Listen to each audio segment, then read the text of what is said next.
A history of violence, policing protests in Kenya. Kenya has a long and troubled history with police brutality. This is especially true when it comes to handling public protests. From the fight for independence to present-day demonstrations, the response has often been the same. Excessive force. The use of live ammunition is common. Tear gas engulfs crowds. Batons meet bodies with brutal efficiency. The result? Injuries, arrests, and tragically loss of life. The images are sadly familiar.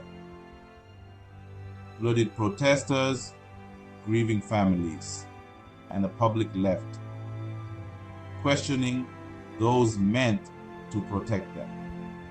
This pattern of violence is not random. It's deeply rooted in the country's past. Understanding this history is crucial to understanding the current state of policing in Kenya. It's a history that continues to cast a long shadow on the relationship between the police and the people. From protectors to oppressors, the legacy of colonial policing. To understand police brutality in Kenya, we must look back at its colonial past. Under British rule, the police force was a tool of control. Their job wasn't to protect the Kenyan people, but to enforce colonial laws and suppress dissent.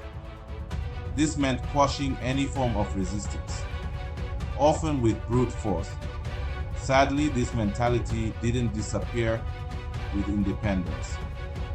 The Kenyan government essentially inherited this colonial model of policing. The police continued to be seen as enforcers for the powerful, not protectors of the people. This legacy continues to shape the way the police operate today. It's a legacy that breeds mistrust, fear, and ultimately violence.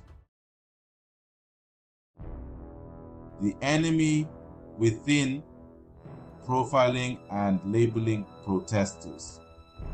The Kenyan government and its supporters often portray protesters as a threat to national security. They use terms like thugs, economic saboteurs, and puppets of foreign masters to discredit them.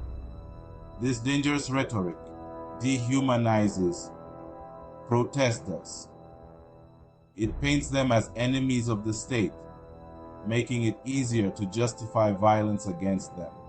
This profiling is often based on ethnicity, political affiliation, or socioeconomic status. Young people, those from marginalized communities, and those critical of the government are often targeted. This creates a climate of fear and discourages citizens from exercising their right to peaceful assembly. A culture of impunity, the lack of accountability for police brutality. One of the most concerning aspects of police brutality in Kenya is the lack of accountability. Rarely are officers held responsible for their actions, even when there is clear evidence of wrongdoing. This creates a culture of impunity. It sends a dangerous message that police officers are above the law. This lack of accountability is compounded by the fact that police officers often receive praise from politicians and government officials, even when their actions are clearly excessive. This sends a mixed message to both the police and the public. It reinforces the idea that violence is an acceptable way to deal with dissent. Section 5. The law on paper, not in practice. Legal frameworks and loopholes. Kenya has laws in place meant to regulate the use of force by police. The Constitution guarantees the right to peaceful assembly. The National Police Service Act outlines the principles of policing, including respecting human rights. The Public Order Act is supposed to regulate public gatherings. However, these legal frameworks are often poorly implemented and riddled with loopholes. The Public Order Act, for example, is often used to restrict protests rather than facilitate them.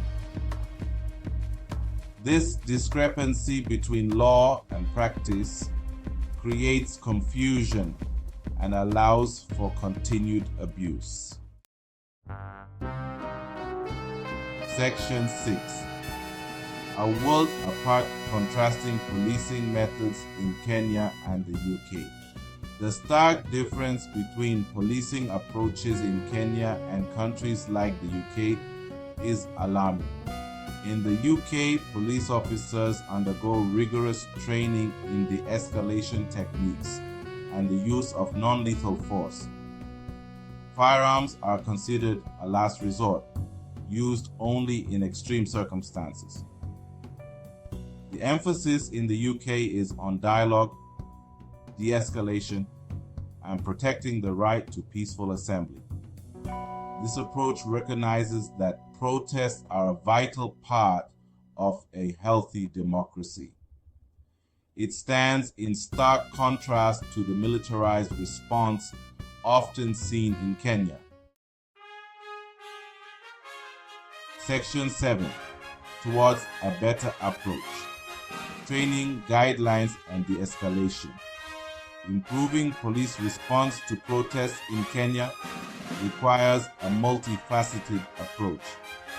This includes comprehensive training in human rights, de-escalation techniques, and the proportionate use of force.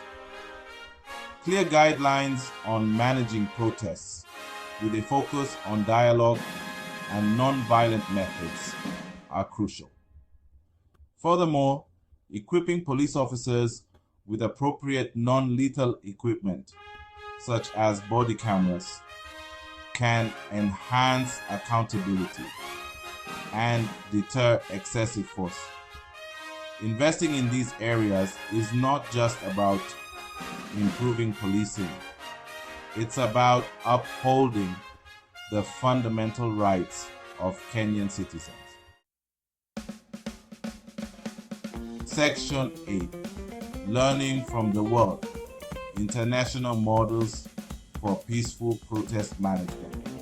Kenya can learn from successful models of protest management implemented in other parts of the world.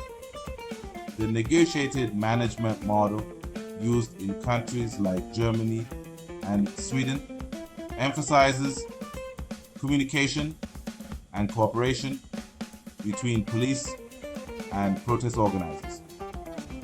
This approach recognizes that protests are not inherently confrontational. It seeks to facilitate peaceful demonstrations while ensuring public safety.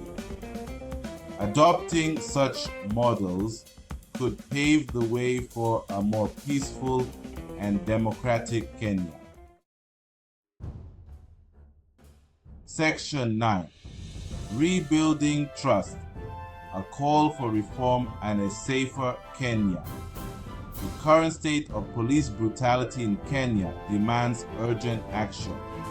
Systemic reforms are needed to transform the police force from a symbol of fear and oppression into a guarantor of safety and rights. This requires political will, societal change, and a commitment to accountability. By learning from the past, adopting best practices, and prioritizing dialogue over violence, Kenya can create a future where the right to peaceful assembly is respected and protected. It's a future where citizens and the police work together to build a safer, more just, and democratic society for all.